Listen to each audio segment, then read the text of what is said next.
boa noite a todos. O Europe Direct é um centro de informação da comunidade europeia que tem como objetivo difundir as prioridades de comunicação da Comissão Europeia. Normalmente temos as prioridades da Comissão, que são as chamadas 10 prioridades Juncker. Este ano, excepcionalmente, a representação permanente em Lisboa da Comissão Europeia apontou para Portugal mais duas prioridades de comunicação. A investigação, ciência e tecnologia, porque o comissário português tem esse pelouro, e os 30 anos da adesão de Portugal e Espanha às comunidades económicas europeias que se estão a comemorar durante o ano. O Europe Direct Açores escolheu para comemorar o Dia da Europa, que recentemente foi celebrado, esta última prioridade, os 30 anos da adesão de Portugal à União Europeia. Para isso, e para nos dar uma perspectiva destes 30 anos, convidamos dois dos principais protagonistas nos Açores deste período, o Presidente Mota Amaral e o Presidente Carlos César. E contamos com a valiosa colaboração do jornalista Vítor Alves na moderação da sessão. Queremos agradecer ao Presidente Mota Amaral e ao Presidente Carlos César a sua disponibilidade para estarem aqui connosco e compartilhar as suas experiências. Também quero agradecer à Câmara Municipal de Angra do Heroísmo, na pessoa do seu Presidente, toda a colaboração e acolhimento que teve para esta sessão e para esta iniciativa e para outras que o Europe Direct tem tido. Quero agradecer às entidades oficiais que estão a representar, quer Sua Excelência o Presidente do Governo, quer o Subsecretário Regional para as Relações Externas, o Sr. Diretor Regional, senhores vereadores, Presidente da Assembleia e mais convidados que estão presentes na sala, todo o público, e desejo que esta seja uma conferência proveitosa para todos. Muito obrigado e eu passo a palavra aos que vão fazer a intervenção.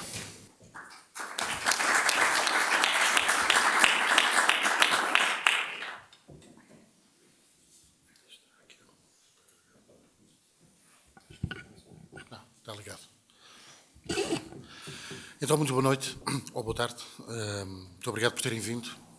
O professor Alfredo já nos situou, de facto, neste cenário, e é com muita honra que eu estou aqui, e, sobretudo, também com muita honra no meio destes dois senadores da nossa vida social e política. E, pegando mais uma vez no tema, entendo que se a integração europeia é um capítulo importante da nossa história contemporânea, certamente algumas linhas ou algumas páginas terão estes dois protagonistas também, na relação que tiveram com os cargos que exerceram na governação regional, nos contactos com a Europa, com as instituições europeias, quer a nível político, quer a nível social, e, portanto, tem, na minha opinião, uma dupla perspectiva, a de portugueses e a de açorianos. E creio que não poderia ter sido mais feliz a escolha do gabinete, uma vez que a tudo aquilo que eu disse se junta a paixão com que, ao longo das últimas décadas, quer um quer outro, foram abordando e discutindo e partilhando com a opinião pública a ideia da Europa, a ideia da integração europeia e, claro, dos benefícios que para os Açores e para Portugal poderiam advir desta realidade. São duas figuras subejamente conhecidas. Fazer ou copiar o essencial do currículo de cada um levaria bastante tempo. Para lê-lo, quer de um, quer do outro, eu iria precisar de muitos minutos e, portanto, vou-me abster dessa missão, mas vou deixar aqui algumas notas para recordar um pouco o percurso. Às vezes as datas ajudam-nos também a situar naquilo que nos traz aqui. Ficou estipulado que o Dr. Mota Amaral seria o primeiro a falar, o Presidente Carlos César também de seguida, com um tempo que não, vamos lá, se conseguir fazer uma boa moderação, não excederá os 30 minutos. Creio que eles também não se importam se da assistência vier alguma questão que possa ser aqui abordada e que possa, de certa forma, esclarecer melhor ou aquilo que foi dito ou algumas ideias. E, portanto, é tempo de começarmos. Eu diria que o Dr. João Bosco Mata Amaral nasceu em Ponta Delgada, como sabemos, em São Miguel. Por lá fez os estudos primários e secundários, é licenciado e mestre pela Faculdade de Direito da Universidade Clássica de Lisboa, é também doutor honoris causa em Ciências Económicas pela Universidade dos Açores, integrou no seu percurso político a ala liberal liderada por Francisco Sá Carneiro, sendo eleito deputado em 1969, fundador do Partido Social Democrata nos Açores, deputado à Assembleia Constituinte e posteriormente reeleito também deputado à Assembleia da República em todas as legislaturas. Entre 76 e 95, portanto, em 1976 e 95, foi Presidente do Governo Regional dos Açores, conforme resultados eleitorais vitoriosos verificados em eleições democráticas e livres. Foi Vice-Presidente da Assembleia da República nas 7ª e 8ª legislaturas, foi Presidente da Assembleia da República na 9ª legislatura, foi Conselheiro de Estado entre 82 e 95, de 2001 a 2005. Foi membro das delegações da Assembleia da República à Assembleia Parlamentar do Conselho da Europa e à Assembleia Parlamentar da União da Europa Ocidental nas 7ª e 8ª legislaturas e novamente integrou as mesmas funções, ou seja, integrou tais delegações na 10ª legislatura. Portanto, eu vou ficar por aqui, repescar outras notas da biografia do Dr. Mata Amaral, seria, como disse, investir muitos minutos e ser muito extenso. Creio que o essencial está dito. Dr. Mata Amaral tem a palavra. Muito obrigado. Muito obrigado pelas simpáticas palavras de apresentação. Muito obrigado ao professor pelo seu convite para estar aqui em nome do Europe Direct e dar uma palavra de agradecimento também ao Sr. Presidente da Câmara Municipal, da Área do Heroísmo e à sua variação por nos acolher aqui esta tarde.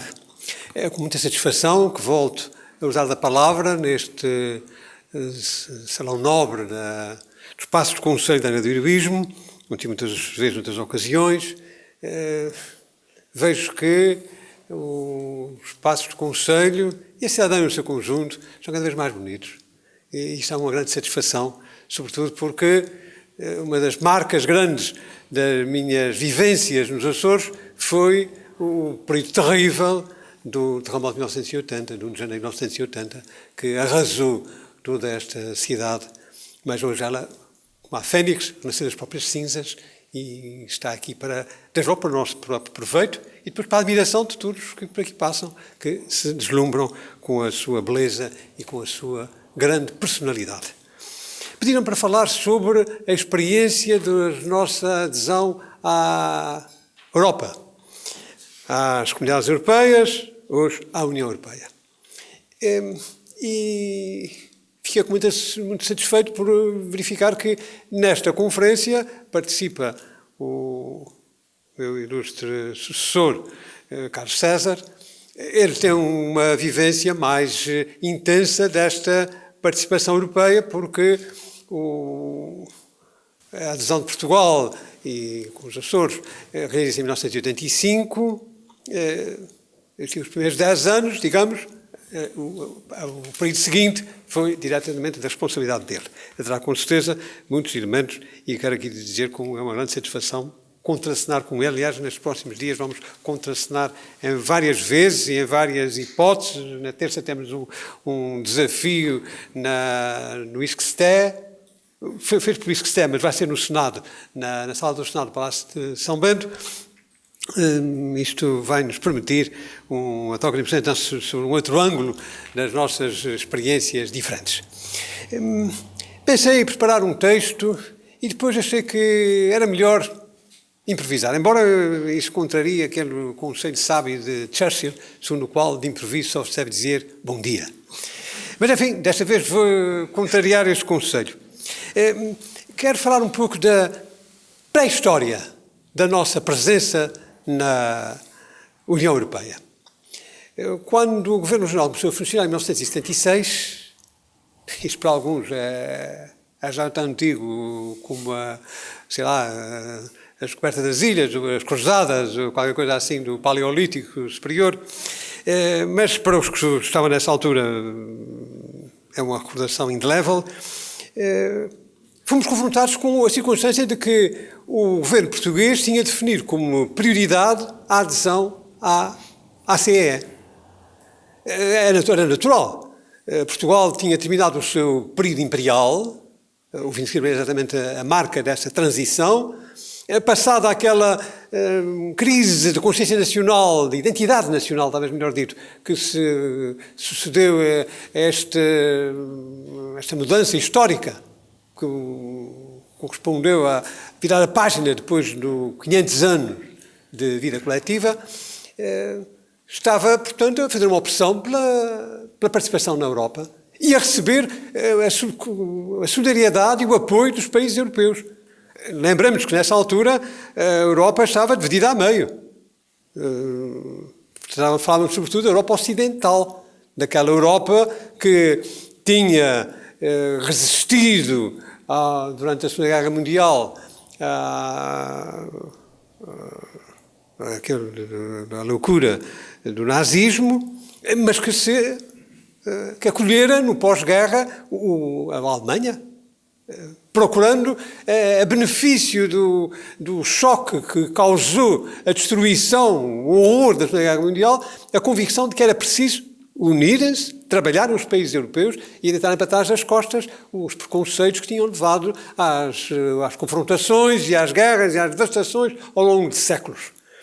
Ora bem, Portugal estava, portanto, a tratar de fazer parte desse projeto, que era um projeto político, não era apenas uma questão económica, era sobretudo, e antes de mandar, um projeto político, visava a paz na Europa, tinha outras duas referências também fundamentais, a prosperidade e a solidariedade. Convém lembrar que após a Segunda Guerra Mundial, na qual se perderam milhões de vidas, a Europa ficou completamente devastada e reduzida à fome. Foi a ajuda americana, o Plano Marshall, que permitiu a arrancada e a recuperação depois destes anos negros. Ora, a nossa adesão, a adesão portuguesa às comunidades europeias, punha-nos um problema. Nós, aqui nos Açores, acabados de começar a nossa experiência de autonomia constitucional, vamos seguir também pelo mesmo caminho, ou vamos ficar de fora? Para nós, esse desafio era importante ser pensado, porque havia algumas ilhas europeias que estavam queixando da participação na comunidade europeia. E havia algumas delas que se recusaram a fazer parte da União Europeia. E ainda hoje se encontram fora da União Europeia, apesar de serem parte de países que são membros da comunidade e depois agora da União Europeia, no caso das ilhas dinamarquesas, das Ilhas Faroe, que ainda hoje estão fora dos tratados europeus, não fazem parte da União Europeia. Ora bem, este assunto foi refletido, foi pensado, chegou-se à conclusão de que a nossa situação é totalmente diferente. Esta atitude de rejeição surgia em ilhas onde as pescas tinham importância muito grande, muito maior do que aquela que na altura tinha nos Açores. Em contrapartida, atraía-nos a segurança da política agrícola comum. Quando, para nós também, a agricultura era uma peça, e continua a ser, uma peça importante da nossa economia, da nossa sociedade, da nossa perspectiva de desenvolvimento. Por outro lado, a Comunidade Económica Europeia tinha iniciado aquilo que se chamou a política regional. Ao fim de 10 anos, nos primeiros 10 anos de funcionamento do mercado comum, verificou-se que uma parte dos países membros estava a progredir muito e havia uma parte que tinha ficado para trás. Era a periferia dos países do mercado comum.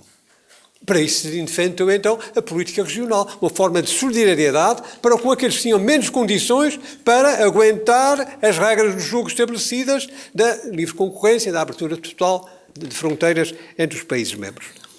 Eu quero fazer aqui uma parte para dizer que me parece que é uma situação análoga àquela que hoje nós estamos vivendo, quando, devido à aplicação da moeda única, alguns dos países da União Europeia estão a beneficiar muito e há outros que estão perfeitamente sufocados, é o caso de Portugal, mas não só, pelas regras desta união monetária imperfeita que está sendo aplicada dentro da União Europeia. Ora bem, resolvido esse problema, temos que aderir, também para ser claro que nós precisávamos de regras especiais, próprias, para conseguir sobreviver dentro do mercado comum. E foi por isso que batalhamos ao longo daqueles anos das negociações. Aí serviu-nos fundamentalmente a prerrogativa constitucional que é de as regiões autónomas participarem na negociação dos tratados internacionais que lhes digam respeito. Esta prerrogativa é raríssima e é até motivo de inveja de muitas outras regiões por esta Europa fora. Mas está na nossa Constituição, que foi, aliás, reclamada com vigor logo após o 25 de Abril, como sendo uma das garantias de segurança das nossas próprias instituições.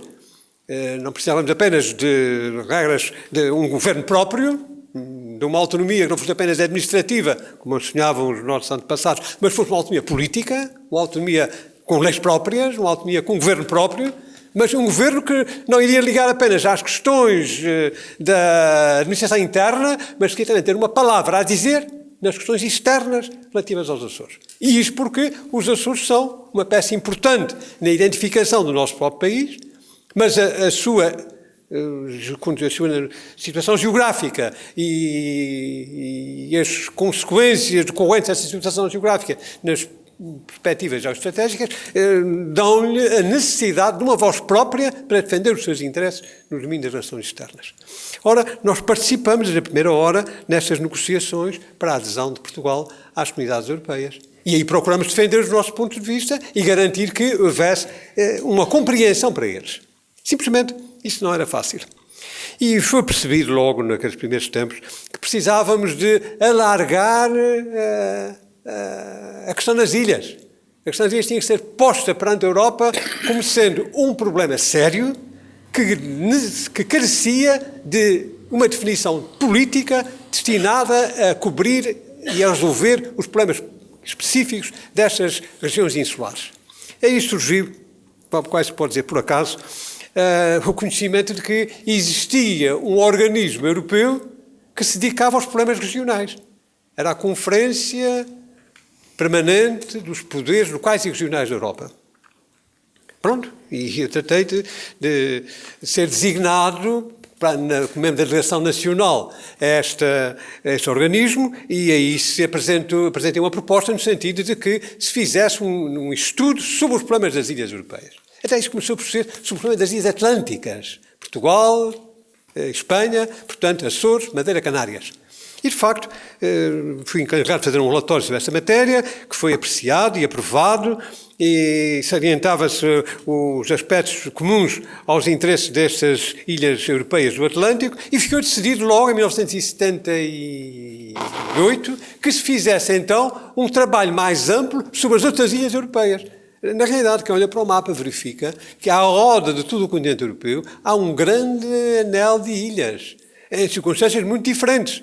De qualquer modo, valia a pena aproximá-las, levá-las a dialogar umas com as outras, a defender os seus problemas e a reclamar as soluções adequadas para eles. As conferências das Ilhas Europeias, a primeira das quais se realizou nas Canárias em 1981, foram uma verdadeira descoberta. Sim, havia gente que vinha de toda a roda da Europa e afinal descobria que tinha problemas comuns e que tinha interesses comuns e que tinha que os defender articulando-se uns com os outros perante as suas autoridades nacionais e no conjunto da própria Europa e perante as instituições europeias. Ora bem, esta dinâmica das ilhas europeias prosseguiu com a segunda conferência realizada em Ponta Delgada, uma terceira que saiu 10 anos mais tarde nas Ilhas Åland, na Finlândia, e continua. Ainda hoje, a nossa região, enfim, o regional, o Presidente Carlos César, durante tantos anos, e depois, atualmente, o Presidente Vasco Cordeiro, tem uma posição extremamente dinâmica na conferência, na organização que resultou dessas conferências das ilhas. Tanto a Conferência das Regiões Periféricas Marítimas da União Europeia, com uma Comissão das Ilhas que se formou dentro desta conferência, continuam com uma atuação extremamente benéfica. As ilhas europeias cobrem à roda de 13 milhões de habitantes. E as novas medidas que resultaram desse diálogo, deste lobbying, desta pressão em benefício das populações insulares, são benéficas para tanta gente. Afinal, foram uma resposta dada para tantos europeus que também têm direito à vida e têm de conseguir receber as respostas certas para os seus problemas. Mas percebeu-se também, a certa altura, que os nossos interesses eram muito peculiares dentro desse conjunto das ilhas. E convinha-nos, então, dentro delas, identificar aquelas que são mais longínquas, as que têm mais características mais próximas das nossas. Foi daí que surge toda a dinâmica das regiões ultraperiféricas. Sim, as ilhas são na periferia, mas há outras que são mais para além da periferia. A ideia de ultraperiferia é quase acidental, mas ficou. E a Conferência dos Presidentes das Regiões Ultraperiféricas é também um organismo europeu prestigiado, durante várias ocasiões, várias vezes, foi presidido pelo Presidente Carlos César, que continua a sua tarefa. A iniciativa veio dessa altura, mas a atualidade, a genuinidade das razões que deram origem à sua Constituição comprovam-se como sendo um elemento importante da construção europeia. No princípio dessas reuniões apareciam-nos lá uns funcionários mandados de Bruxelas. Hoje vão a essas reuniões com regularidade os próprios comissários encarregados das questões europeias. E abriu-se um dossiê próprio para as questões das ilhas ultraperiféricas. Mas elas hoje em dia têm um artigo próprio no Tratado de Lisboa. Esse processo também foi um processo, digamos, dinâmico, foi também uma construção da nossa autonomia progressiva. Nós começamos por reclamar que houvesse no Tratado de Adesão de Portugal um protocolo relativo aos Açores e à Madeira. E conseguimos.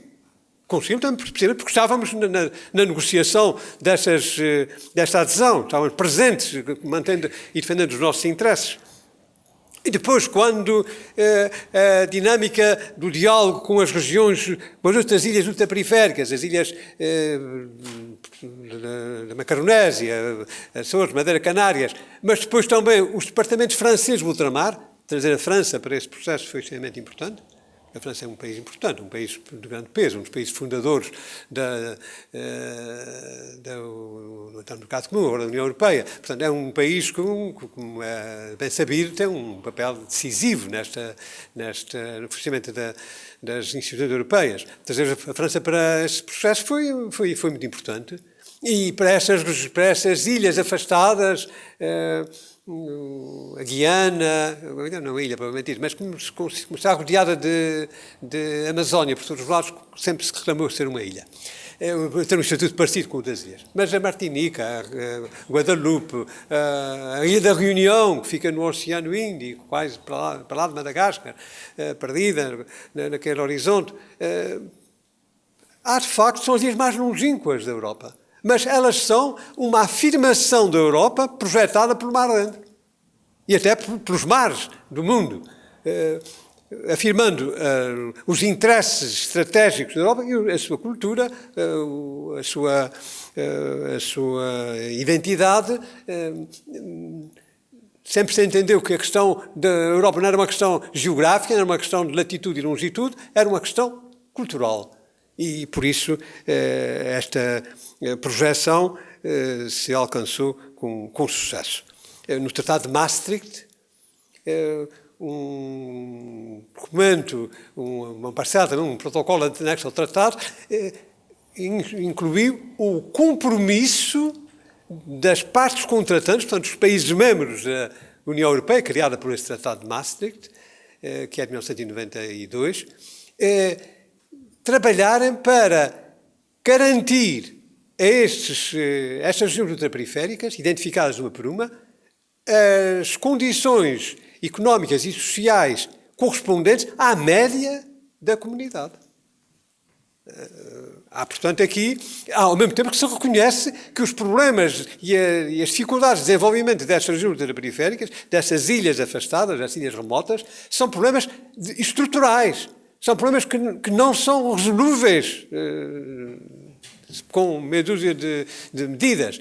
Necessitam de uma permanente atenção, de uma ajuda permanente e de modulações de políticas que têm sido depois concretizadas em diversos programas europeus.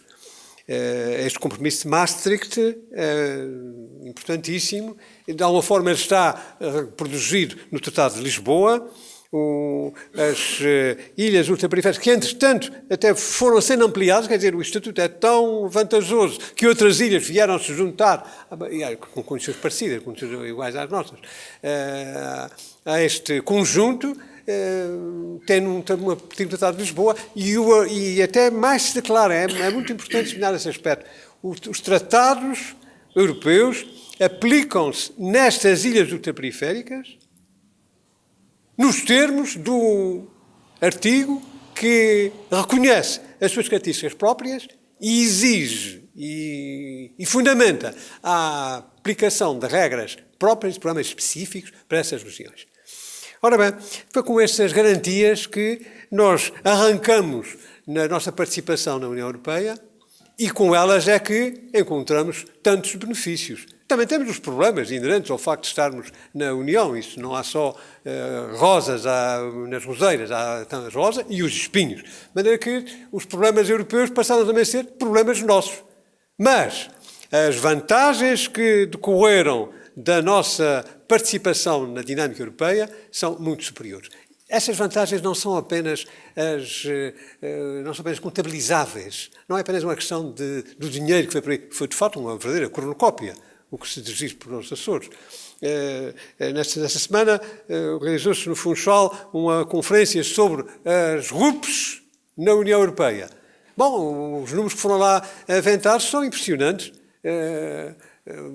A União Europeia transferiu para Portugal, ao longo destes 30 anos de participação, 100 mil milhões de euros.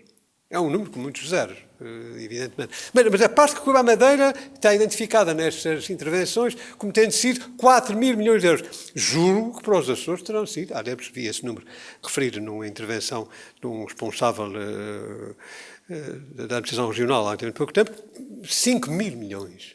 5 mil milhões correspondem a 1.000 milhões de contos na moeda antiga. É um número de facto fabuloso. Mas essa parte é apenas um aspecto. O outro aspecto é podermos contar com a solidariedade europeia. E com a nossa cidadania ser também um valor que nos promove. Porque esse aspecto, eu gostava com isso terminar, mas me parece muito importante, nós não estamos na Europa com aquela mentalidade de sermos uns pobrezinhos que vão lá a tentar apanhar algumas esmolas. Nós estamos lá de cabeça erguida, como cidadãos de parte inteira, convencidos de que não estamos apenas numa atitude passiva, mas dando um contributo, enriquecendo o conjunto. Felizmente, essa doutrina hoje em dia pode-se dizer que está adquirida. Percebe-se perfeitamente, mas ainda com toda essa atualidade dos mares e dos recursos marinhos, como as regiões mais remotas da comunidade, as regiões perdidas nos oceanos, são um grande valor para a afirmação e para a projeção da União Europeia. Com isso, portanto, a nossa cidadania, que é antes de mais nada açoriana, que é também portuguesa e com grande honra, passa a ser também europeia, enriquece-se mais ainda, alarga-se o nosso horizonte.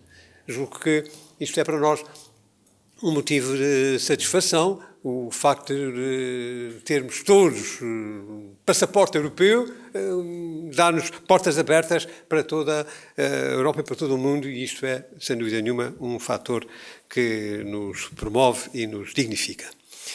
Muito obrigado pela vossa atenção.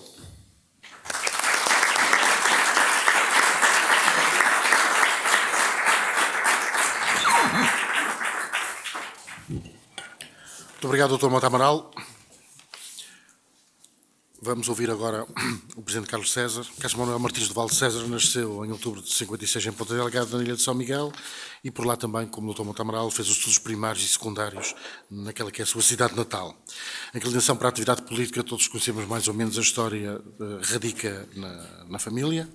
Ao longo de vários anos, já na atividade política, foi dirigente nacional da JS, membro da Comissão Nacional da Juventude Socialista e, mais tarde, secretário nacional executivo. Em 86, quando é presidente do Congresso Nacional daquela organização autónoma do PS, foi proclamado membro honorário também nacional da Juventude Socialista. Foi adjunto do secretário de Estado da Administração Pública do segundo Governo Constitucional, regressou aos Açores, ingressou como deputado na Assembleia Regional em dezembro de 1980, integrou a direção do Grupo Parlamentar do PS e várias comissões parlamentares, presidindo a Comissão dos Assuntos Económicos, foi vice-presidente também da Assembleia Regional. De 83 a 1985 foi líder do PS nos Açores. Entre dezembro de 1988 e dezembro de 1989 foi deputado da Assembleia da República. A 30 de outubro de 94 foi eleito presidente do PS Açores. Nas eleições regionais de 13 de outubro de 96, como candidato dos socialistas açorianos à presidência do Governo Regional, venceu as eleições e com ele o PS substituiu o PSD na governação regional. Renovou as vitórias e os mandatos em 2000, 2004 e 2008. Foi presidente da Conferência e presidente das regiões ultraperiféricas, vice-presidente da mesa do Comitê das Regiões da União Europeia, foi também membro do Bureau Político da Assembleia das Regiões da Europa, membro do Bureau Político e presidente da Comissão das Ilhas da Conferência das Regiões Periféricas Marítimas da Europa, bem como durante vários anos também presidente do Eurodisseia. Integrou ainda o Congresso dos Poderes Regionais e Locais do Conselho da Europa, entre outros organismos externos. Tal como o Dr. Mota Amaral, tem de facto uma experiência por estes corredores que deve ser muito rica. Vamos ouvi-lo.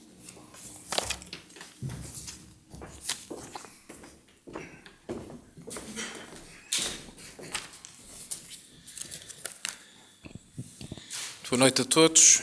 Em primeiro lugar, os agradecimentos ao professor Alfredo Barba pelo convite que me foi formulado. Uma saudação aos senhores presidentes da Câmara Municipal e da Assembleia Municipal, os senhores diretores regionais, senhora assessora, ao moderador Vítor Alves, que apenas se esqueceu de dizer que eu fui vice-presidente do Dr. Reis Leite, o que contribuiu muito. Não quero desgostá-lo com isso para o meu sucesso posterior.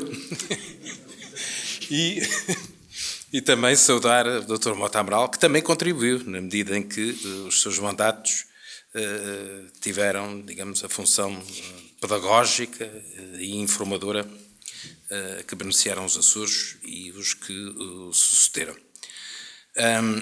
Pensei em improvisar, mas pensei que era melhor fazer um texto. Não me ocorreu a citação do Churchill, mas de uma contemporânea dela, a minha avó, que dizia: não te atrevas. E, portanto, é por essa razão que assento a minha comunicação basicamente no texto. Eu começo por refletir sobre uma matéria, procurando evitar coincidências com as observações já feitas pelo Presidente Mota Amaral. Mas esta reflexão que nos é proposta não é suscetível de ser desanexada de um instante crucial para Portugal e para os Açores, que constituiu a Revolução do 25 de Abril. Na verdade, foi esse o momento de partida para uma reinserção num contexto relacional mais vasto, nos domínios político, como económico, social, que nos apontou o caminho da inclusão nos movimentos de integração europeia. Há 40 anos, os Açores eram uma região muito atrasada, a região mais atrasada do país, de um país que era dos mais atrasados da Europa. Os Açores tinham uma taxa de mortalidade infantil da ordem de quase 50 por mil, uma taxa de frequência do ensino preparatório e secundário irrisória, da ordem dos 20%. Não havia ensino superior no arquipélago, como todos nos lembramos. Um quarto das habitações não tinha luz, não tinha água canalizada, não tinha casa de banho, e o número de médicos por habitante era inferior, 4 vezes inferior a Portugal continental, com a desvantagem de termos, como se sabe, uma região marcada por descontinuidade territorial. Bem, se pode dizer que mesmo 10 anos depois, quando ainda em 1983 os Açores eram uma das regiões, ou a região mais atrasada da Europa a 15 Estados-membros, a região mais atrasada da Europa a 15 Estados-membros, bem, se pode dizer que as opções sobre a integração europeia não eram muito diversificadas. Os Açores não tinham condições de se manter à margem desse movimento integrador que representava à época um movimento puramente de progresso e de aquisições. Basta vermos, portanto, esses indicadores que existiam à época. Com o 25 de Abril e a institucionalização e funcionamento dos poderes autonómicos, são também criadas as condições que permitiram uma recepção e uma gestão adequada dessa solidariedade e dessa nova condição alargada da vida dos Açores.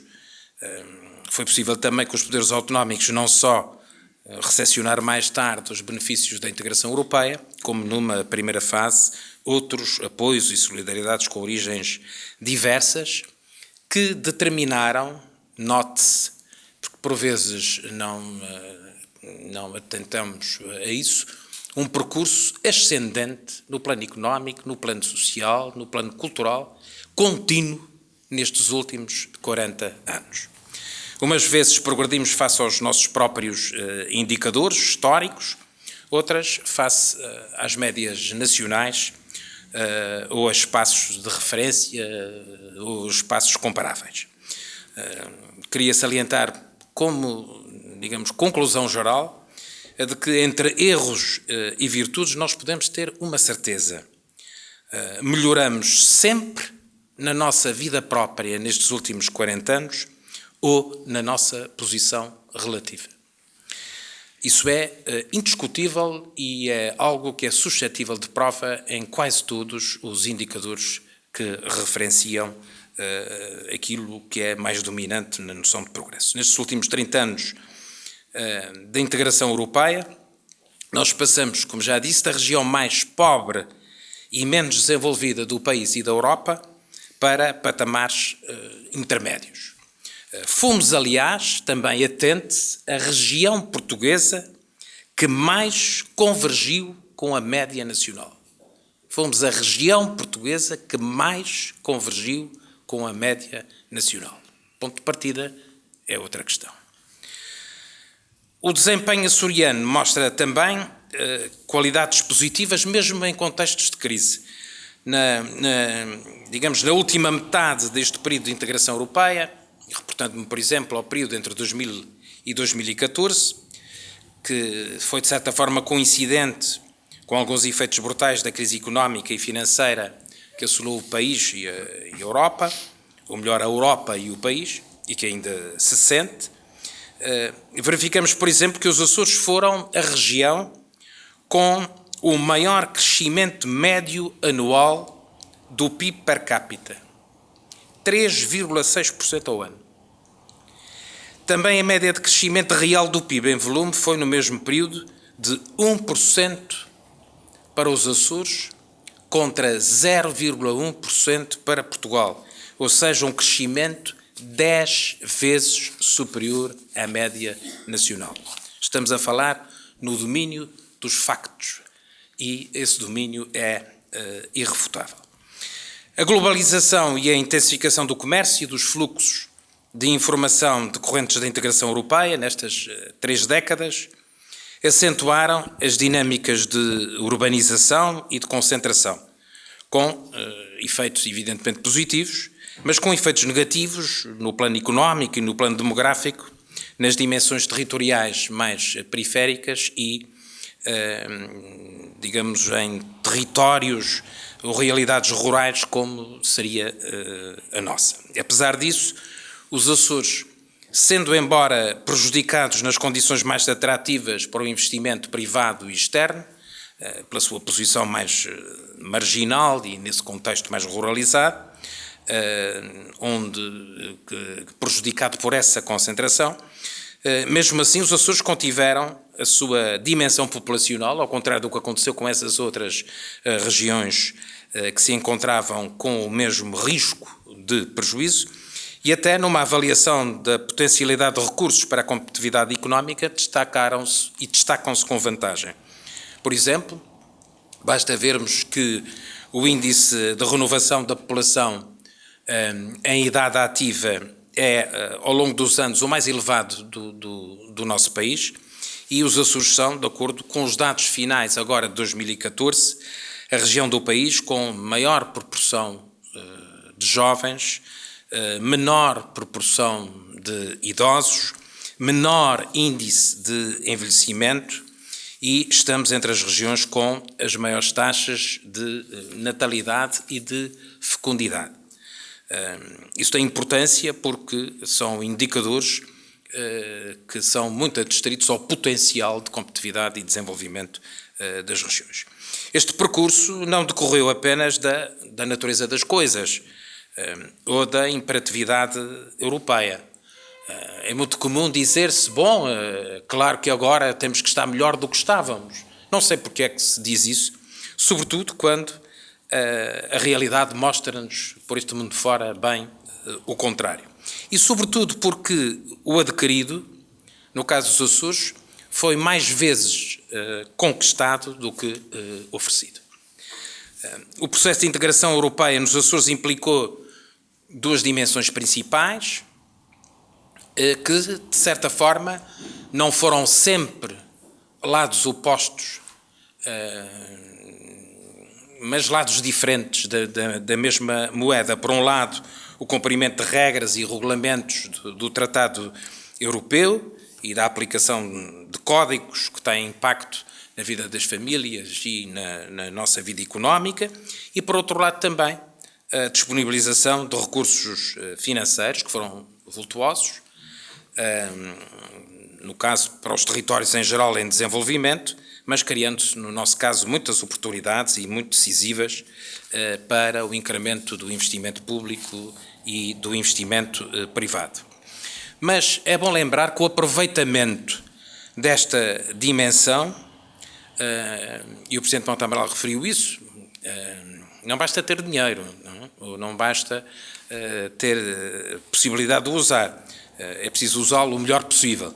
E o aproveitamento desta dimensão não se processou nesse processo, hoje, como uma mera recepção de verbas, nem se trata de investimento direto do exterior, ou sequer da importação de projetos.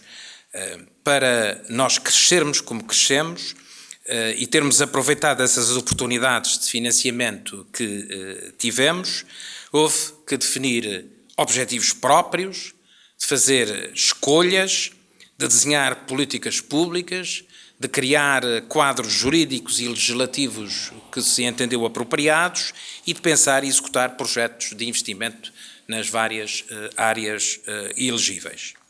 Se os Açores subiram na cadeia nacional de valor em termos territoriais, deixando para trás muitas regiões europeias e, no caso português, a região norte, a região centro e o Alentejo, foi mercê dessas opções próprias, políticas e qualitativas e cumulativamente pela capacidade de aproveitamento dos agentes económicos e sociais que foram implicados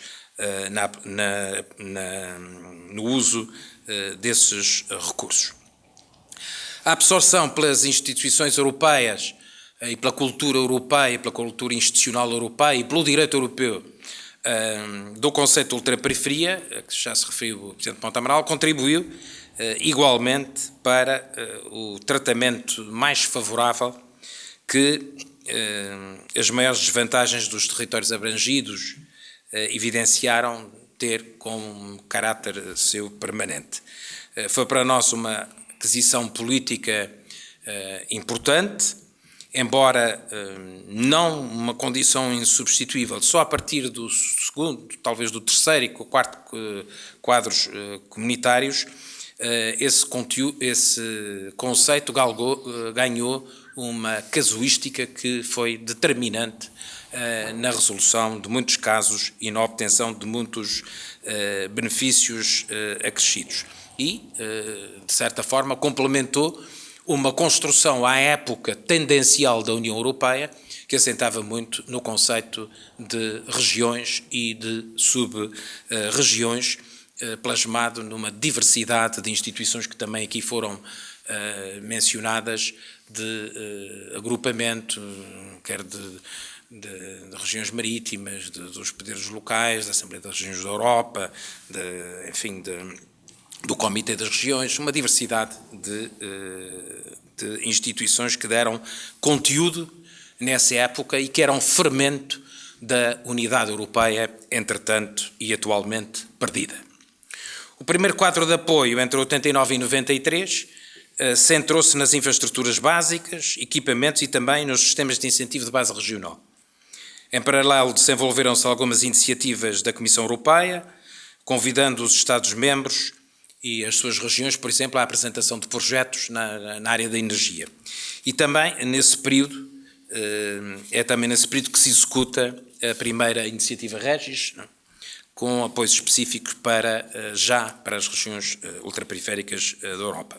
Mas é no segundo quadro comunitário de apoio, que decorreu até ao final do século passado, que a região conhece um impulso diferente. É o tempo do debate sobre a reforma da política europeia de coesão, e o então importante pacote Delors, com o impacto do aumento no período temporal de programação, na duplicação de fundos para a política de coesão e no acréscimo das taxas de comparticipação de projetos, que foi essencial para regiões com maiores dificuldades orçamentais como a nossa. A região apresenta um programa operacional que veio a revelar-se fundamental pela diversidade das elegibilidades e pelo valor do envelope financeiro associado, com investimentos na produção e na comercialização dos setores agrícolas e das pescas, infraestruturas e equipamentos de educação, saúde, cultura, portos, aeroportos, rede viária, ambiente,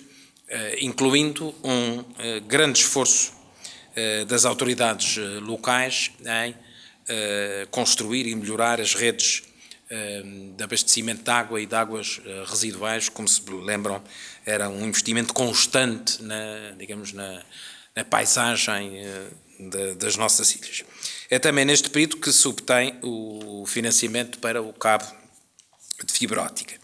Apesar da convocação que se mostrou necessária de volumosos recursos da região, do orçamento da região, o Governo Regional conseguiu que, também nesse período, que os fundos europeus fossem também reforçados para a recuperação dos efeitos das catástrofes de 1996 e de 1997 e também do sismo de 1998 no Faial e no Pico.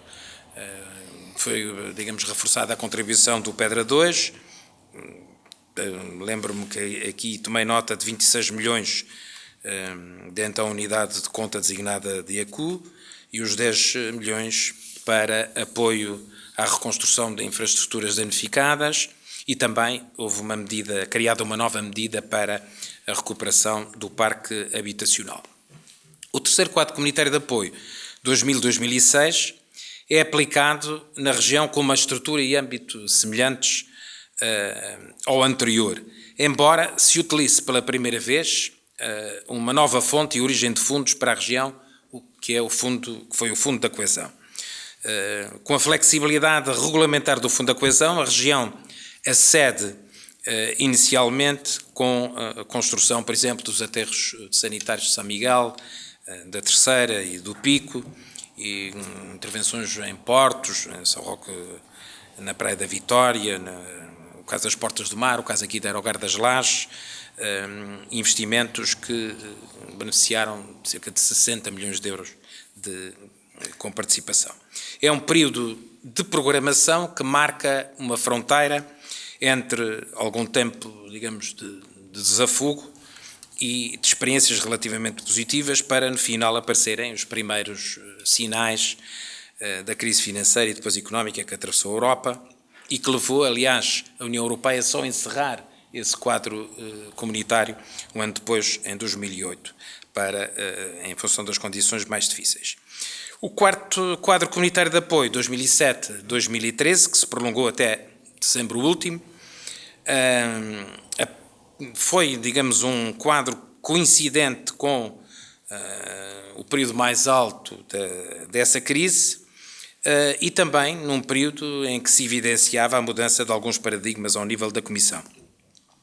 Os fundos agrícolas e das pescas deixaram de ser considerados fundos estruturais, o que tem um profundo significado político que hoje é facilmente percepcionado, ao contrário do que poderia ter ou não ter sido percepcionado na época. À exceção da cooperação territorial com a Madeira e as Canárias, a região adota uma nova via, digamos, negocial e concentra de forma reforçada em programas regionais próprios, geridos internamente e na totalidade pela própria região, de apoios comunitários, beneficiando, embora pontualmente, do acesso a programas nacionais e sectoriais. Ao nível do Fundo de Coesão, é negociado um eixo exclusivo para os Açores em programa nacional. Eu tenho estas referências para vos transmitir a ideia de que a aquisição da autonomia tem também outras dimensões. E tem, por exemplo, dimensões como estas que eu acabo de referenciar no nosso processo de integração europeia. Há aqui uma dimensão, uma aquisição progressiva de um núcleo próprio, de uma capacidade própria de gestão e de orientação no nosso relacionamento com a Europa e até com a gestão dos recursos comunitários em geral. Pela primeira vez, a Comissão Europeia disponibiliza uma dotação adicional e exclusiva para as regiões ultraperiféricas.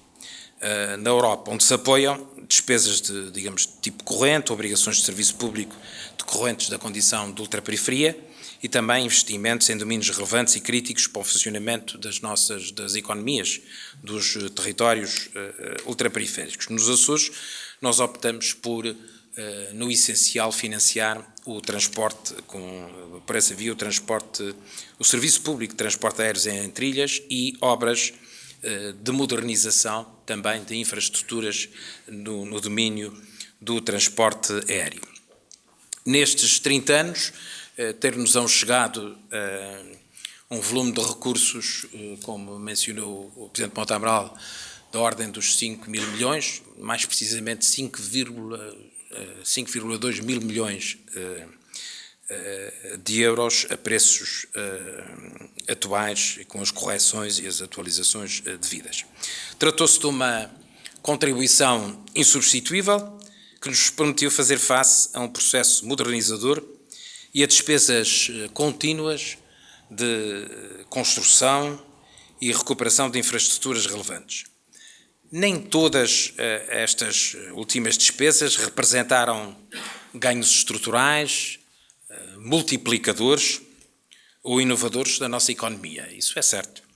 Mas, para se compreender melhor esta anotação, basta pensarmos que, por exemplo, enquanto eu exerci a presidência do Governo durante 16 anos, nunca tive um ano em que não se gastassem muitos e muitos milhões de euros na recuperação de infraestruturas já existentes e que apenas tinham que ser recuperadas pelo efeito de catástrofes.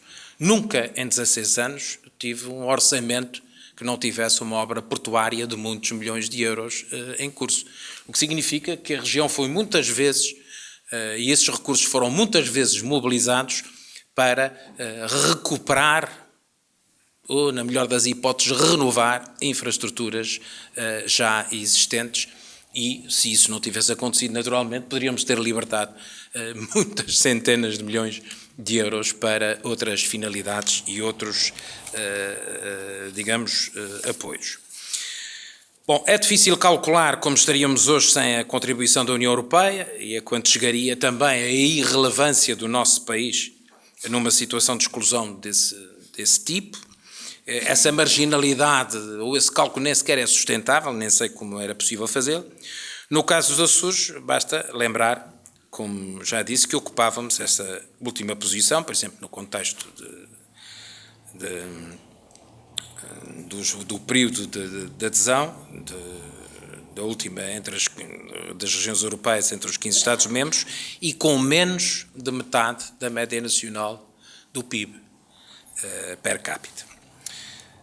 Bem, agora a ambição é outra, e é bom que seja, a de atingir patamares superiores,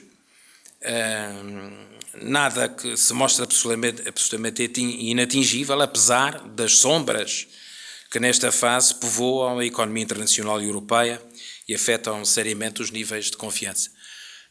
Não deixa de ser curioso como é irrepetível este discurso fundador e sonhador que referiu aqui o Presidente Mota Amaral nos tempos de hoje. Fazê-lo no colégio de comissários deve causar a maior perplexidade. O que é isso de solidariedade, o que é isso de união, o que é isso de força comum, infelizmente é muito pouco atualmente.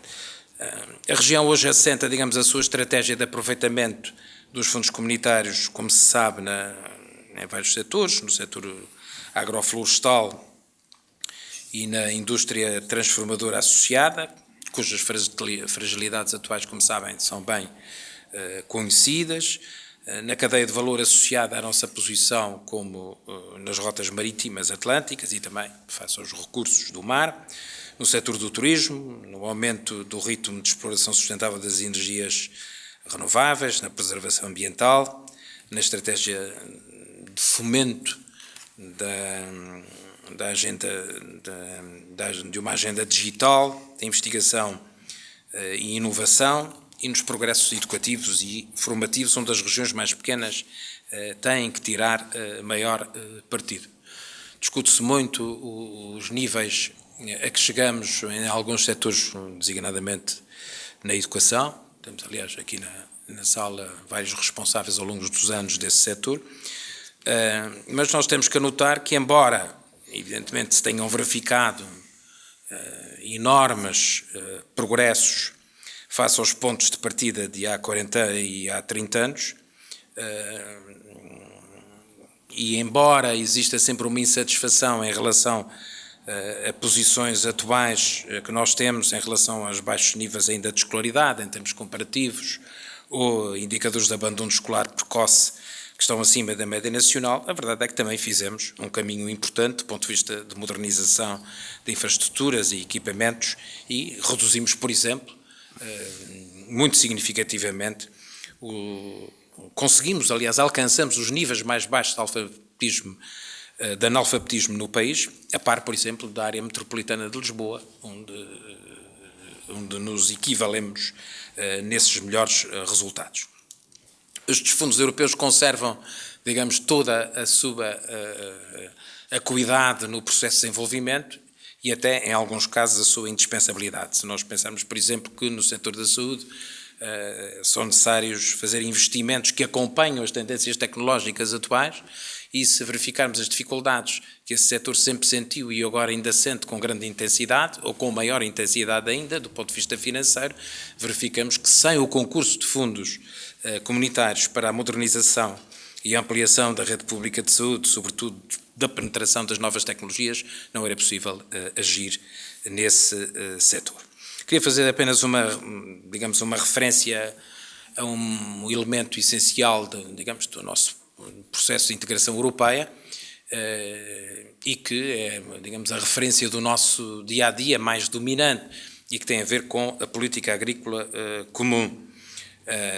Teve uma função inicial essencial, no nosso caso, para ganhos de competitividade do setor, Mas é preciso lembrarmos que o seu peso, porém, no orçamento total da União, diminuiu significativamente.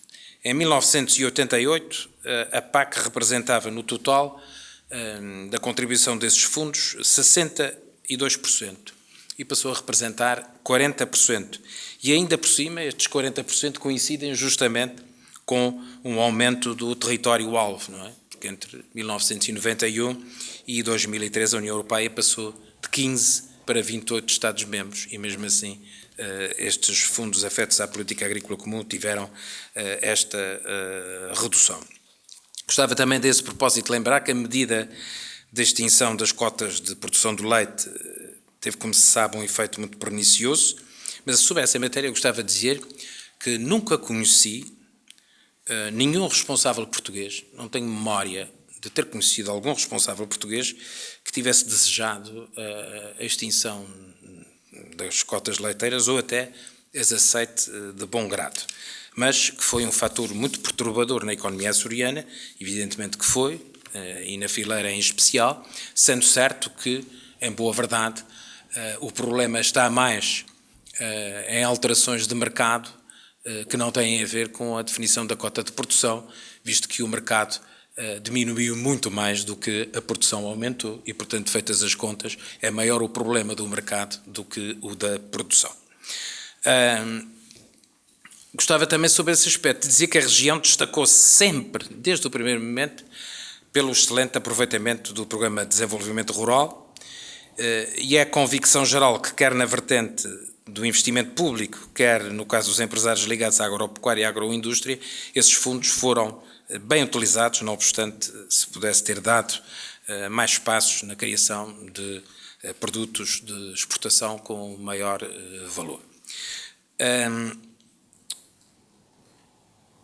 Por outro lado, para os Açores, eu penso que importa, digamos, assegurar alguns outros mecanismos, por exemplo, do pós-agricultura, que decorre da nossa posição ultraperiférica também, que mantém uma dotação financeira anual de 77 milhões de euros e que, neste caso, é integralmente aproveitada justamente para reforçar e fazer face aos desafios que enfrenta a fileira do leite. Bem, eu apresso-me a terminar, porque julgo que já excedi o tempo que me foi concedido, mencionando duas situações. Uma primeira, que decorre da apresentação, ainda ontem, por parte do SEREA, dos valores adquiridos com o Índice Compósito de Desenvolvimento Intrarregional para os anos 80, 90, 2000 e 2010. Menciono aqui porque corresponde precisamente aos 30 anos a que somos chamados aqui a analisar. Este índice não é um índice aleatório, mas corresponde a uma escolha, enfim, de caráter científico desta instituição e que em algumas ocasiões passadas eu até já tive a oportunidade de contestar, como Presidente do Governo, mas vale o que vale e, portanto, como vale alguma coisa, também posso aqui hoje mencioná-lo.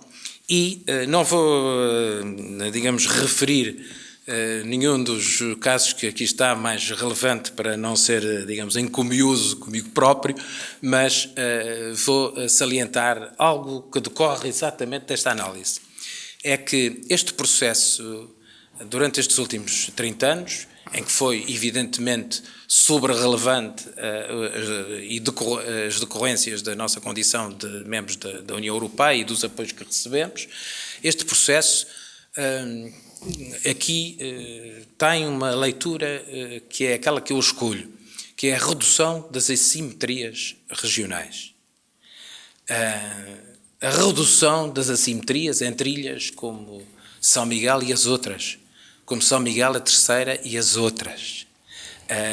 Está aqui, portanto podem ver. Faço isso em meu nome e do Presidente Mota Amaral, claro, nesse particular.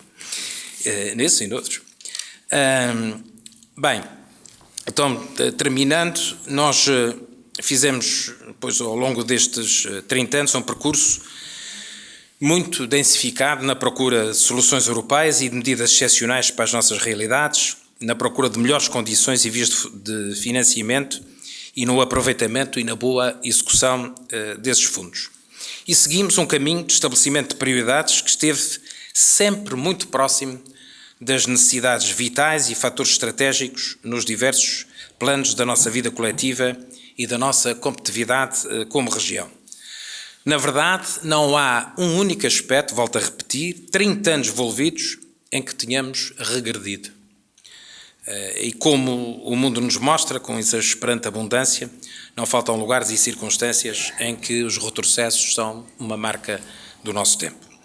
Os tempos europeus que vivemos são preocupantes, em especial para os que, como eu, defendem uma Europa tendencialmente federalista, democrática, forte, unida e interlocutora mundial. Os tempos europeus são efetivamente inquietantes. Crescimento económico anémico, desemprego persistentemente elevado, ameaça de deflação, déficits e dívidas elevados, desigualdades sociais e territoriais e assimetrias económicas crescentes, desqualificação da Europa social, crise na frente humanitária, recrudescimentos nacionalistas, instituições fracas e sem sustentação democrática robusta, adiamento na cooperação transatlântica, incapacidade na gestão de dossiês comuns, por exemplo, à Rússia, insuficiências na frente do terrorismo, preponderância da política orçamental desfavorável ao crescimento e à convergência, insuficiência, isolamento e autoasfixiamento, por exemplo, do plano Juncker, isolamento da política monetária e dos juros do Banco Central Europeu, que por si só se anula, falhas na União Económica e Bancária, falta de iniciativa no combate à evasão fiscal e offshores não colaborantes, onde se alojam milhares e milhares de milhões que muita falta fazem no apoio ao investimento. Milhares de milhões, alguns dos quais do IGCP, da CEP e da Segurança Social Portuguesa, que lá puseram o dinheiro nestes últimos anos. Mesmo assim, há um caminho que pode ser feito para que os tempos europeus sejam outros, o caminho seja o inverso destas atribulações. Haverá, assim, eu espero, proximamente, vontades suficientes para esse efeito. Muito obrigado a todos e pela vossa paciência.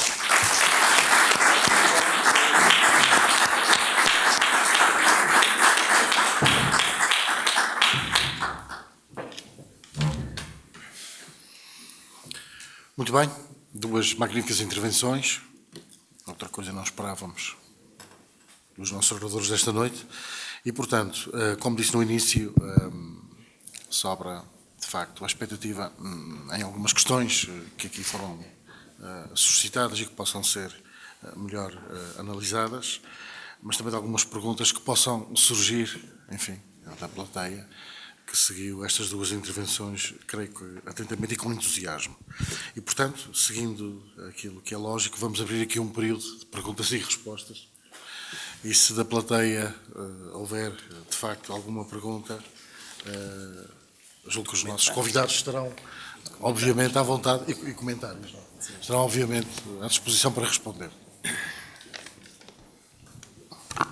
Talvez seja melhor o moderador fazer alguma pergunta, porque a primeira pergunta é sempre muito difícil. Né? A primeira pergunta é sempre do moderador. Deixamos a segunda pergunta para o público e faz a primeira pergunta do moderador. Não faz mal. A primeira pergunta é sempre do moderador, até que o ambiente se formalize mais. Também podemos abrir aqui o período contraditório. É muito difícil, nós estamos muito de acordo. Já foi muito longo. Por aqui não vou ter sorte. Ora bem. Bom, de facto, eu também segui atentamente. Entretanto, fico atento a alguém que queira fazer algum comentário ou colocar alguma questão.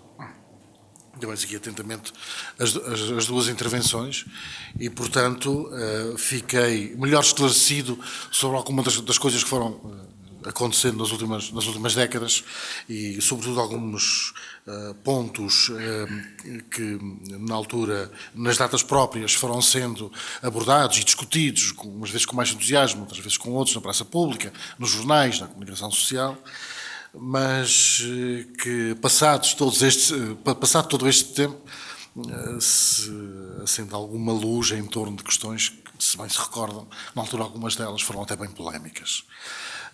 Mas eu anotei aqui, vou começar por aqui, e pelo fim e pelo discurso do Presidente Carlos César. Tudo aquilo que ouvimos denota de facto que, passados 30 anos, este percurso foi positivo, que houve de facto muito dinheiro a entrar na região, que houve de facto melhorias infraestruturais imensas, que a região hoje é diferente, não é nada daquilo que era há 30 anos, e portanto, por esse lado, considera-se que é positivo. Hoje há grandes reticências em relação à Europa. O Presidente Monte Amaral lamentou aqui a falta da União Económica. Carlos César sublinhou esta nuance também, mas foi um pouco mais longe. Hoje temos também a crise dos refugiados, que serviu para incendiar a Europa numa discussão em torno dela própria. Presidente Monte Amaral, este conceito das regiões ultraperiféricas foi fundamental. Sim, foi um conceito que se revelou como sendo operacional e que nos ajudou muito a salvaguardar aspectos fundamentais das nossas possibilidades de desenvolvimento. Já foi referido que o montante dos apoios comunitários são majorados para as regiões ultraperiféricas. Naquela altura no princípio havia projetos que eram financiados a 50% pelos fundos comunitários, 70%, mas para as regiões ultraperiféricas é sempre mais. Começaram por ser por 75%, salvo erro, era portanto dinheiro que vinha dado para os nossos projetos. Em certa altura chegaram a ser 85% do valor do projeto. Não sei se a maior chegou a maior totalidade do investimento. Há similares projetos que foram financiados totalmente pelos fundos comunitários. Recordo a primeira remodelação da frota da SATA, foi financiada pela União Europeia, criando até que teve de inventar uma solução própria, porque nunca tinha havido um financiamento havia financiamento de infraestruturas, portanto, dos aeroportos, mas para aviões nunca tinha sido feito qualquer solução e lá tiveram que inventar uns argumentos para o financiar. Na altura em que havia vontade de encontrar soluções e de ajudar os que mais precisavam.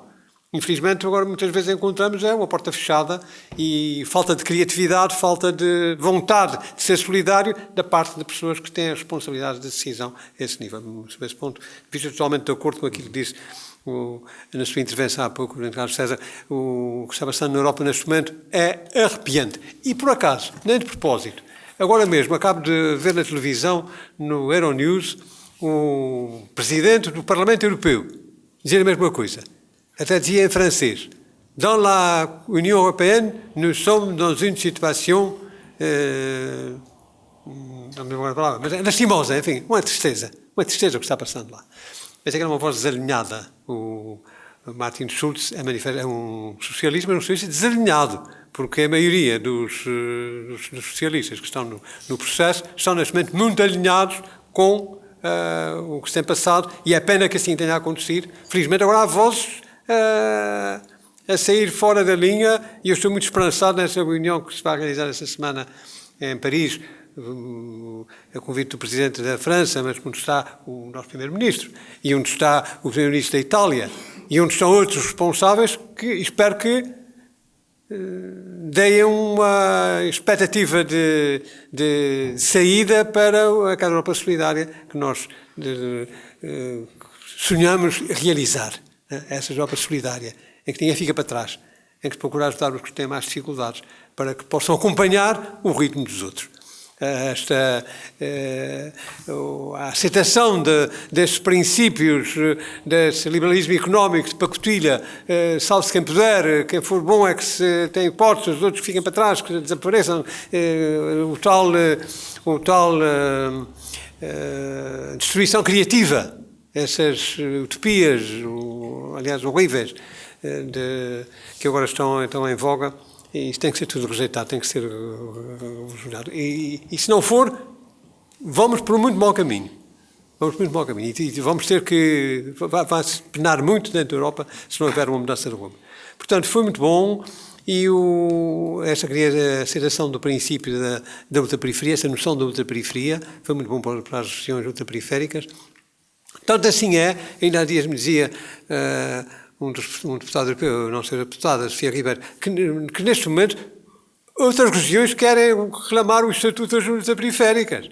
São as regiões de montanha, são as regiões escassamente povoadas, são as regiões transfronteiriças, todas querem meter-se no conjunto das ultraperiféricas. Ora, não pode ser. Nós temos que defender a nossa individualidade, porque aqui está, o tratado expressamente menciona as condições que caracterizam a ultraperiferia. E estas são as das ilhas remotas.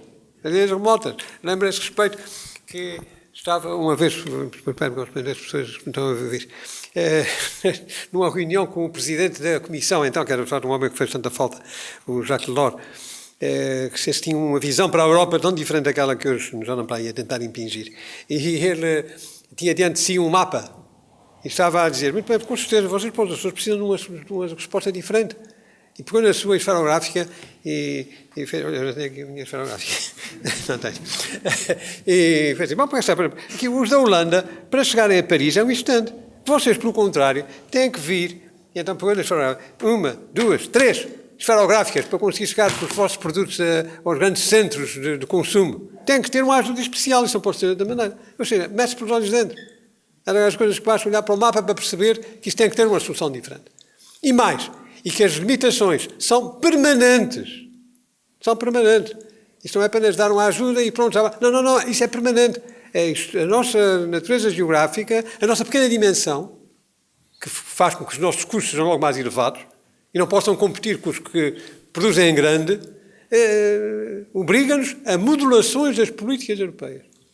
Isso até agora, felizmente, foi conseguido e foi, de facto, um dos grandes feitos desta continuidade ao longo dos últimos anos, que demonstrou a razoabilidade do nosso projeto, da nossa intuição inicial, com benefício para todos.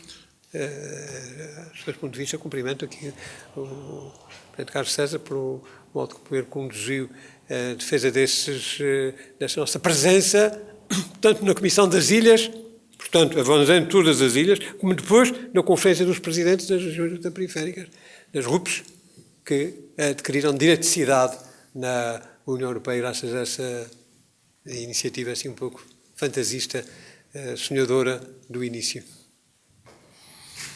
Então eu lanço já a segunda pergunta que é para os dois. A mim só me cabe 2 perguntas, agora depois o resto vem daí. Será que o senhor já pediu a palavra? Já? Já alguém a pedir a palavra? Já. Pronto, está bem. Mas entrando e faço já a segunda e fico despachado. Dr. Monte Amaral, Presidente Carlos César, durante este percurso da definição deste conceito e de outros que lhe seguiram, foi mais difícil convencer as autoridades nacionais ou as autoridades europeias?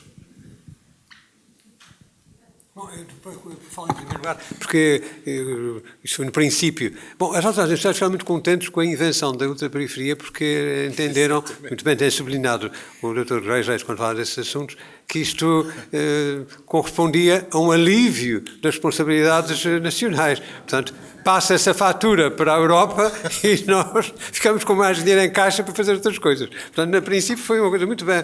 Aliás, vamos lá ver, se somos justos. A ideia de ultraperiferia é uma palavra que aparece numa reunião realizada na Ilha da Reunião em 1987.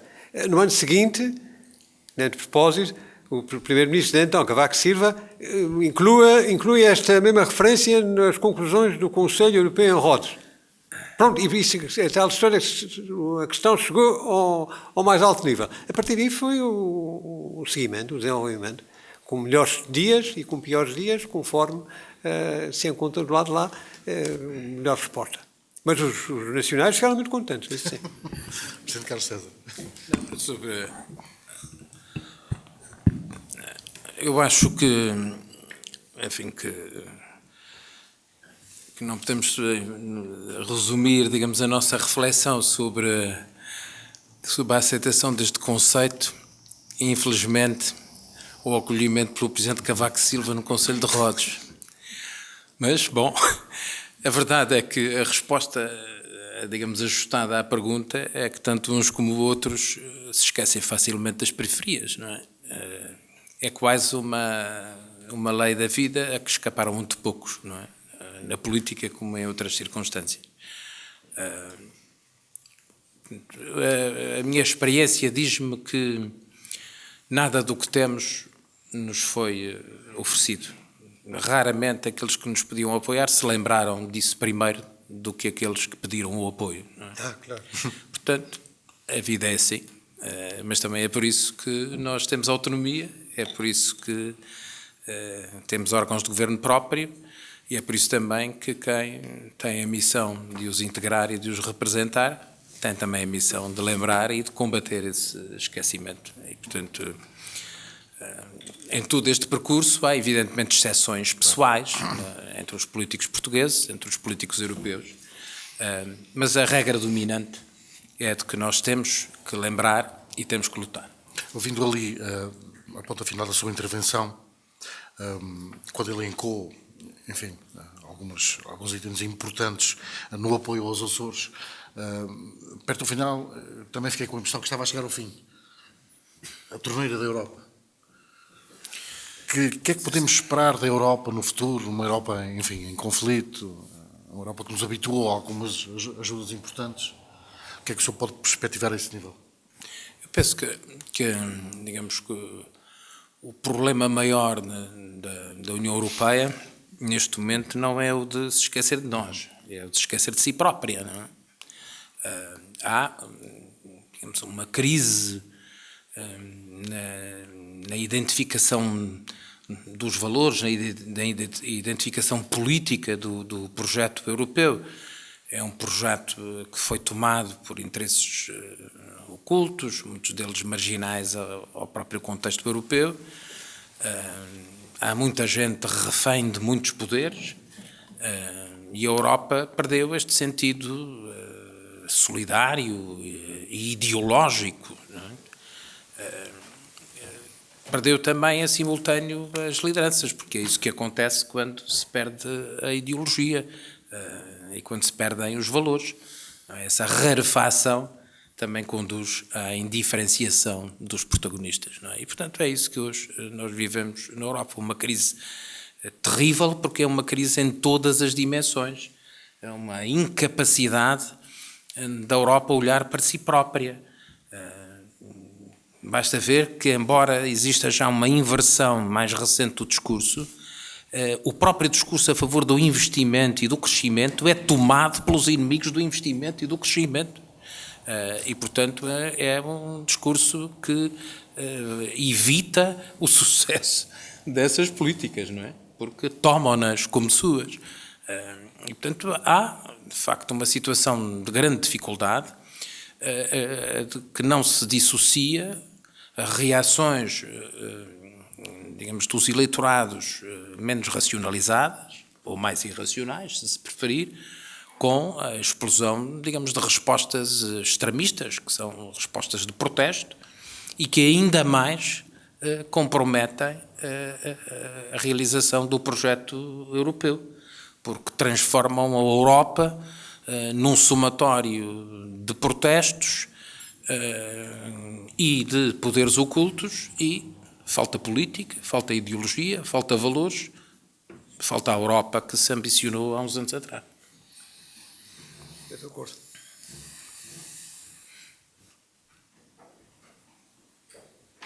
Mas tem qualquer que eu tenha até o microfone. Acho que era só fazendo assim. É que está o microfone. Havia uma célebre situação que ninguém se podia mexer, porque não era logo convocado. Eu percebi que alguém queria lançar ou comentar algo. Eu pedi a palavra naquela lado. Eu penso assim. Okay. Olha, então, boa noite. Quero dizer que estou muito contente por estar aqui na presença de dois ilustres oradores açorianos.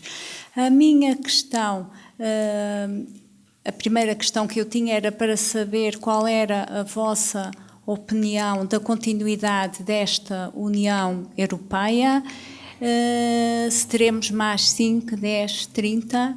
E também tem uma outra questão que eu gostava de saber a vossa opinião, é de que maneira que o alargamento a outros países, nomeadamente à Turquia, qual é a influência que pode vir a ter na transferência de fundos para as RUPs, nomeadamente para os Açores, que é aquilo que me interessa. Obrigada. Sim, senhora. Muito obrigado. São duas questões. A mesma resposta, talvez. Quer começar? Não, posso. Eu julgo que não haverá uma consequência direta do ponto de vista de regiões como a nossa. Nós já sofremos, na prática, essas consequências com o alargamento a leste e com as regiões mais pobres e desfavorecidas que, entretanto, integraram o acervo europeu.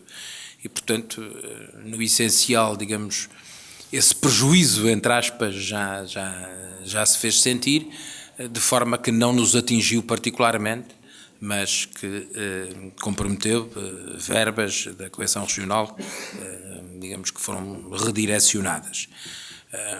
O que eu penso é que nós, para termos uma Europa forte, temos que fazer com que estes processos de alargamento sejam mais densificados e sejam, enfim, mais sustentados e, porventura, no passado, mais faseados. Depois, a minha preocupação não vai tanto no sentido de quem adere, vai mais no sentido de quem se retira. Ou mesmo das consequências de quem, ameaçando retirar-se, fica para que todos estejam mais distantes uns dos outros, não é? Que é o que me parece que está a acontecer. É como se tratasse de uma enorme fraude política, o que está a acontecer com o Reino Unido.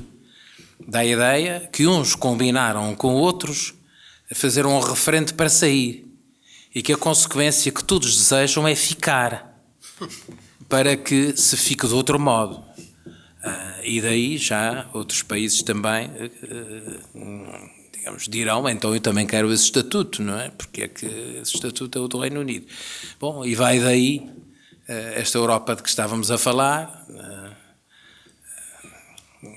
digamos, é destruída e por esse tipo de fenomenologia. Portanto, o meu receio é mais nessa área do que num ganho civilizacional e até económico que representaria a Turquia.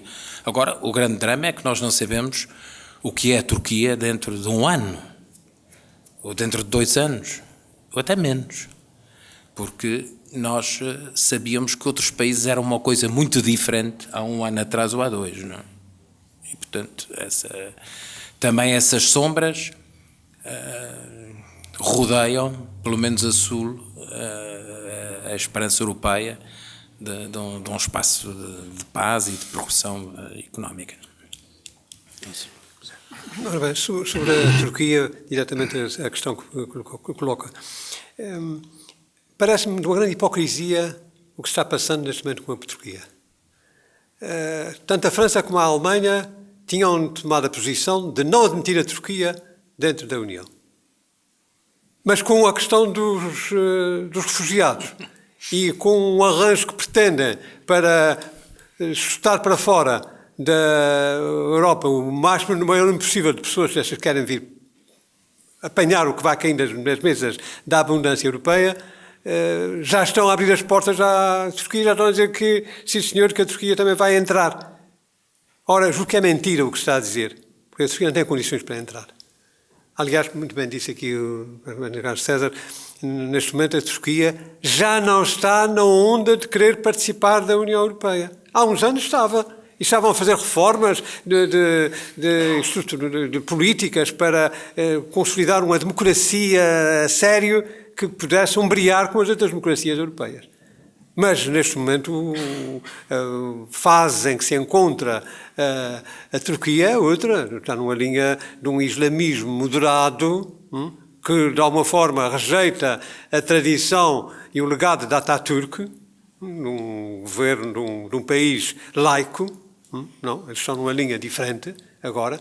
Bom, e acabo de ver também na televisão, antes de vir para aqui, que o Parlamento turco, a Grande Assembleia, aprovou uma lei que permite perseguir e condenar os deputados curdos, que são deputados na Grande Assembleia, que são deputados da Turquia, mas como são curdos, e agora há uma grande pega, e o atual Presidente da Turquia parece que quer resolver, entre aspas, o problema curdo, já estão nessa mesma. Portanto, não vou que isto vai ficar em nada. Por outro lado, o que me parece é que houve uma grande precipitação no alargamento. Quando foi da casa, por mim, defendi, mas claro, era a voz proclamante no deserto, que se organizasse um programa, um plano Marshall para a Europa de Leste. A Europa de Leste tinha como consequência da dominação comunista russa, dizer diretamente, durante 50 anos, tinha ficado 50 anos para trás. Ora, precisava de recuperar, precisava da própria num programa Marshall. Não houve fundos para isto, porquê? Porque já nos tínhamos metido no colete de forças da moeda única, ou da preparação da moeda única, e, portanto, era preciso manter os orçamentos equilibrados e, portanto, não havia dinheiro para dar aos fundos da comunidade. O orçamento da comunidade cada vez estava mais reduzido. Estamos com um orçamento de 1% do PIB comunitário, com esse limite, quando já chegou a ser 1,16%, até para isso, 1,70 e tal por cento, 1,70 e tal por cento do PIB da comunidade. Não é nada. Não dá. Não é suficiente para grandes desejos, para grandes sonhos da construção europeia. E portanto, julgo que isso vai ficar travado. Houve uma precipitação, está visto que há a involução que está a verificar em alguns países do leste é preocupante. Na Polónia, na Hungria, passam-se coisas que são de pôr as mãos à cabeça, em termos de funcionamento de uma democracia ao molde europeu. Já li e disse, bom, está a dizer o que eu estou pensando, que já pensei há muito. Isso é capaz de ser um erro histórico. Ter metido essa gente toda aqui dentro, que fez com que a União deixasse de ser funcional. A tal história de uma comissão com 30 e tal membros, não é? Não há. Precisa inventar procedimentos novos. E qual foi a consequência disto? A consequência disto foi que os grandes procuraram segurar as suas posições para não serem colocados em minoria. Isto começou por ser uma associação atípica de Estados iguais em dignidade e evoluiu no sentido de passar a ser uma forma de hegemonia governada por um diretório. Um diretório muito poderoso, cada vez mais reduzido. A certa altura parece mesmo que é a hegemonia alemã. E ponto final. É preocupante. É preocupante. Por isso mesmo neste momento, nós sabemos o que vai acontecer na Turquia daqui a 2 anos, muito bem, disse aqui há pouco, e eu pergunto-me, e o que é que vai acontecer na França daqui a 2 anos, quando vai eleições presidenciais? E o que é que vai acontecer na Alemanha, que tem eleições também para o ano? Quando, neste momento, a chanceler, a Mutti, a mãezinha, que ainda uns anos atrás era levada em ombros, agora está a ser seriamente contestada dentro das próprias fileiras do seu partido. Na Áustria, agora? A Áustria está à beira de eleger um radical, um companheiro de ruta do Jörg Haider, para presidente esta semana. Sim. É domingo, salvo erro, não é? Está na beira, pode haver uma surpresa, ou está lá, mas há aqui um problema. E porquê é que as pessoas estão indignadas e revoltadas? Porque toma parte que me cabe, mas espero que ela seja partilhada aqui do outro lado da mesa. Os partidos centrais, as grandes famílias políticas centrais, estão neste momento amarradas por uma série de interesses e de compromissos. A famosa ditadura dos mercados, os tais mercados, que anunciava o Martin Schulz há dia numa entrevista ao Diário de Notícias. Não sei quem são esses mercados, só sei que no dia em que as coisas estão mal, os mercados caem em cima dos Estados para que lhes paguem as falências, para que cubram os estoures bancários e todas essas aventuras em que nós temos sofrido nos últimos tempos. Quando não há crises, são eles que querem mandar na gente e querem impor as soluções dentro daquele fenómeno que hoje está identificado, que é a captura do poder económico, do poder político, pelo poder económico. Não deixa de ser significativo quando o presidente Marcelo, no seu discurso de posse, disse que era preciso que o poder económico tivesse submetido ao poder político, as pessoas ficaram espantadíssimas. Não, isto é da nossa Constituição. Aliás, isto é do beabá do funcionamento de uma sociedade democrática. O poder económico deve estar subordinado ao poder político. O poder político democrático é que tem de orientar as coisas. As regras não são estabelecidas pelos tecnocratas e economistas.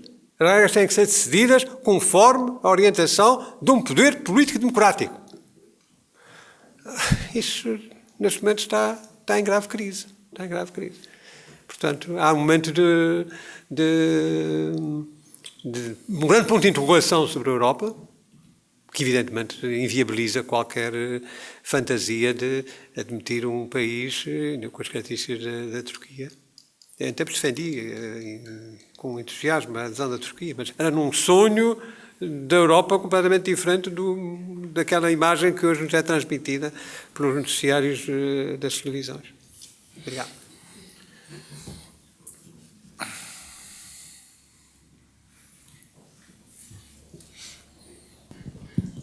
Faz favor. Sim. Boa noite. Muito obrigada por ter vindo aqui a este momento de comemoração dos 30 anos. E tenho uma pergunta para os dois oradores. E era com respeito à vossa opinião do conceito de autonomia. No enquadramento de um mercado europeu, de uma dependência da região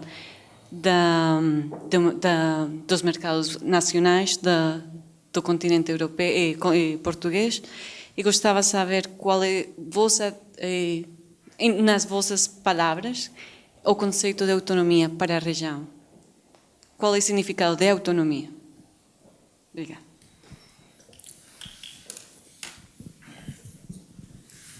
Talvez o nosso debate sobre a viagem autonómica. É verdade. Bom, eu creio que enfim, a autonomia tem sempre um significado original, não é? Que é seguramente o melhor, que é o de ter a possibilidade de fazer o máximo possível com o menor número de condicionamentos, não é? E, portanto, é sempre na procura desse máximo de decisão com o mínimo de condicionamento que eu avalio a virtualidade da autonomia regional. Mas evidentemente que o seu exercício, em termos realistas, tem as oscilações decorrentes justamente das nossas capacidades em cada momento e da nossa inserção em contextos globais. Há períodos onde há maior permissividade e maior possibilidade em simultâneo de exercermos um poder mais efetivo, há outros que representam um recuo, uma estratégia de contenção. Aquilo que eu defendo é que o exercício da autonomia no atual quadro constitucional depende justamente dessa avaliação que tem uma subjetividade comprovada. Digamos que o intérprete nacional tem também ele as suas oscilações, tempos de melhor boa vontade, de menor boa vontade. O que é preciso é aproveitar cada um desses tempos. Agora, eu creio que o regime, tal como está, tem respondido positivamente aos desafios com que os Açores se confrontam. Há sempre possibilidades, evidentemente, de aproveitar, de melhorar alguns aspectos no plano institucional e no plano competencial. Podemos sempre exercer a vingança final, que é dar cabo do nado morto.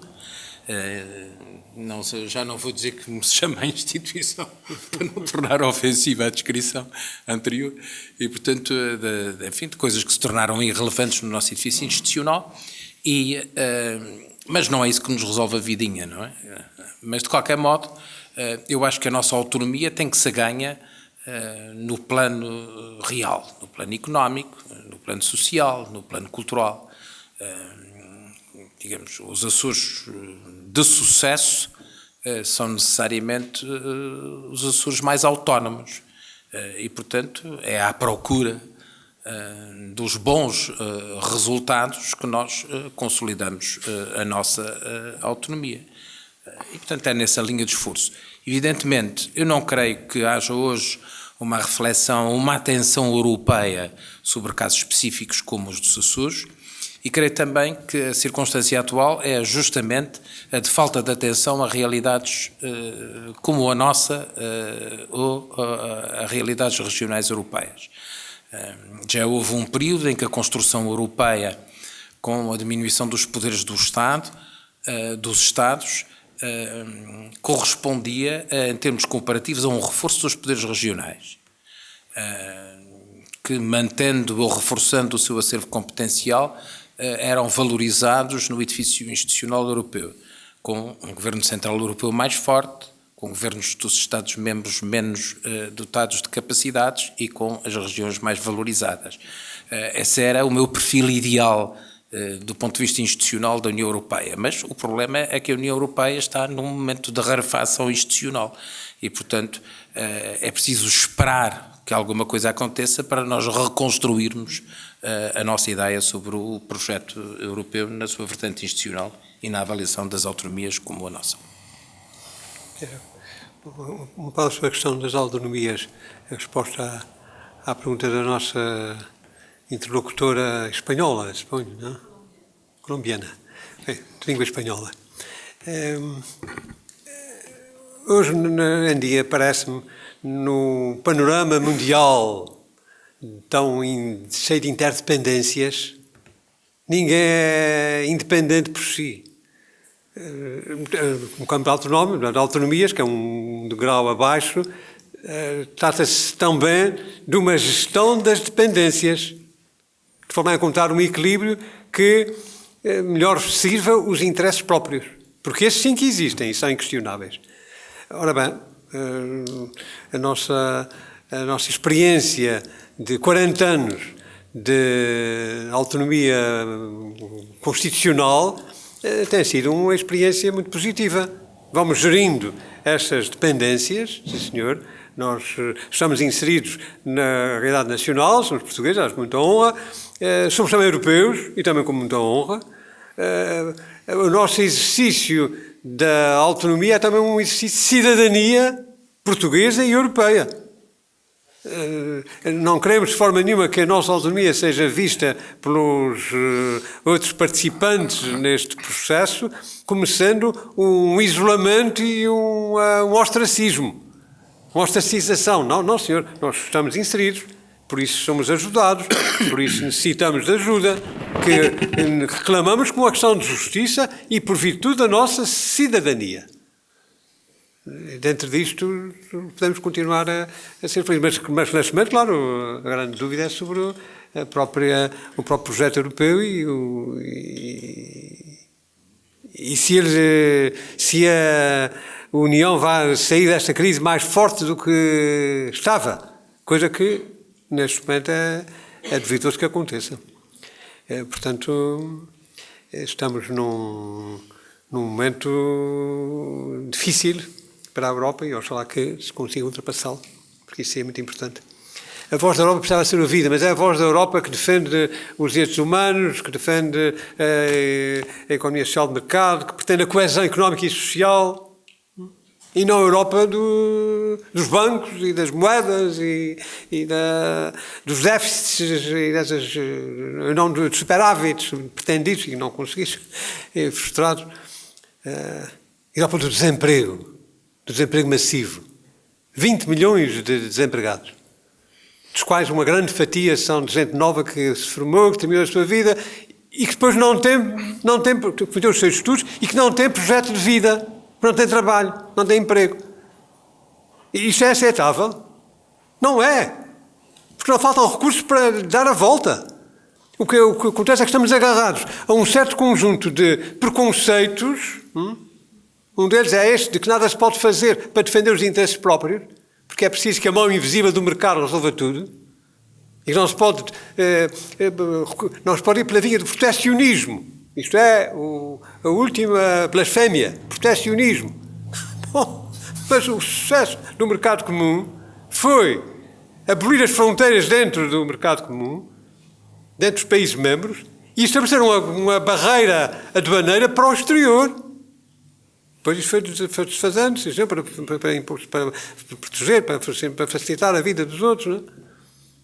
Mas o que estamos a assistir é que este desmantelar das defesas económicas da Europa tem sido feito para benefício, em benefício usamos a expressão certa, do capital financeiro, que corre o mundo à procura das mais-valias que pode lucrar, com prejuízo, impondo situações de dumping económico e social absolutamente vergonhosas. E nós ficamos indiferentes perante isto? Não podemos. Temos que nos indignar com essas situações. Não pode ser. Fala-se muito na Organização Mundial de Comércio. Não se fala nada da Organização Internacional do Trabalho. Ora, é preciso defender a dignidade do trabalho, a dignidade dos trabalhadores, dos nossos e dos outros todos. Tem que haver uma globalização, não apenas da economia, mas uma globalização dos direitos humanos. Isso sim. Então, com condições iguais e equilibradas, podemos competir. Não há base e menos ainda então no discurso que infelizmente às vezes vemos proveniente de responsáveis europeus, que é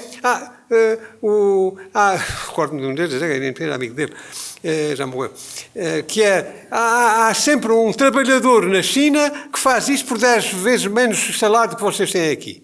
Sim, ou seja, nós vamos parificar-nos pelo Bangladesh, que são os seus salários mais baixos de todos, vamos parificar-nos por isso. Não pode ser. Isto parece-me loucura. Isso é correr para o precipício. Bom, espero que haja um lampejo de luz que permita que os responsáveis travem. Valha-nos este